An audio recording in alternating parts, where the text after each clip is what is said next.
So we're nearly at the halfway point in the year, and it's time to check in on our Watchlist 2023, that publication that we produced at the end of 2022, looking to see what investors and traders should be looking out for in the year ahead. Just to check in on some of these predictions. First up, we said that the Fed would be tougher than many in the market thought, and that inflation would be far stickier. I think that was the main call, and we seem to be pretty much on the money with that one. Inflation has proved very sticky. You're seeing in the likes of the UK where core inflation is actually increasing. You have core inflation in Japan at 40-year highs. The US has been able to get inflation under control a bit quicker, but that core reading is still too high, above 5%. So that core inflation it has been indeed a lot stickier than most people were expecting. And the Fed has been a bit tougher, maybe not as tough as it needs to be, but it has been a bit tougher than market pricing had been anticipating.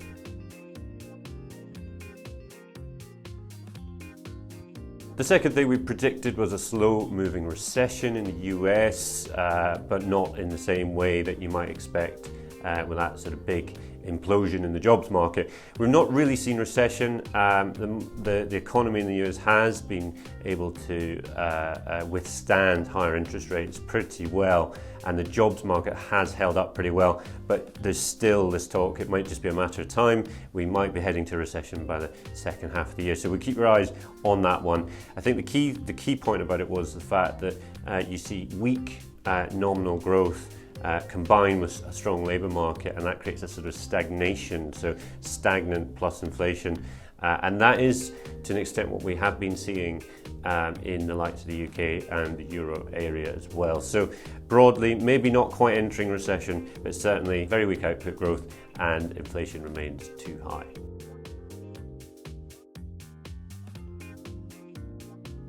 So in our watch list, we predicted that the Bank of England might be looking to cut interest rates this year because of the impact on the mortgage market.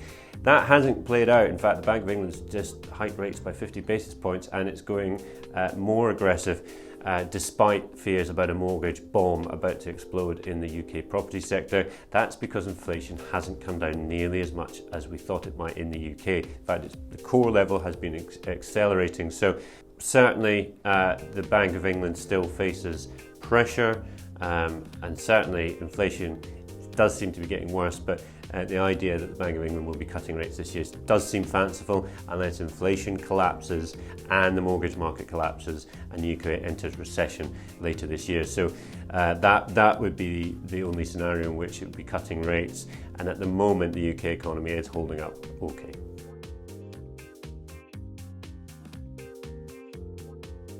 So back in the tail end of 2022, we were confident that China would be ending its zero COVID policy. In fact, it raced ahead with that far quicker even than we expected, and it was fully reopened within the first few weeks of the year. What hasn't been as encouraging has been the demand side, the demand-led growth in China. That's not quite delivered as much as we'd hoped for, but certainly China has fully exited the COVID-era restrictions, and that means that the world now is in a post-COVID state.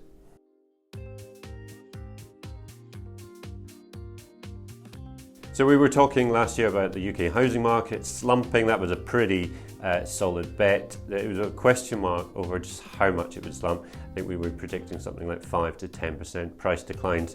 I think that's maybe roughly what we're looking at now.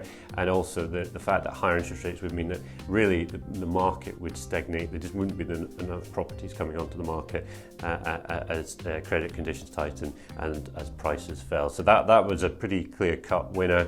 The extent to which there could be further damage in the UK property market is unclear, because we don't know what this mortgage bomb is going to do to the market. So one of the sort of black swan or grey swan events that we highlighted last year was that Putin could be toppled. We nearly got that not so long ago, with the head of the Wagner Group making an abortive coup attempt, marching on Moscow and then turning tail within a few hours. All a bit bizarre, but certainly there are question marks over whether Putin will survive. And finally, in perhaps the most depressing of all the predictions that we had, is simply that the Ukraine war would be grinding on, and that's what we have seen, of course. Possible coup in Russia, possible toppling of Putin, who knows? The war could be over quicker than we think now, though, because there could be some movements on the front line, and there could be many deals being taking place behind the scenes that could see this conflict actually end this year.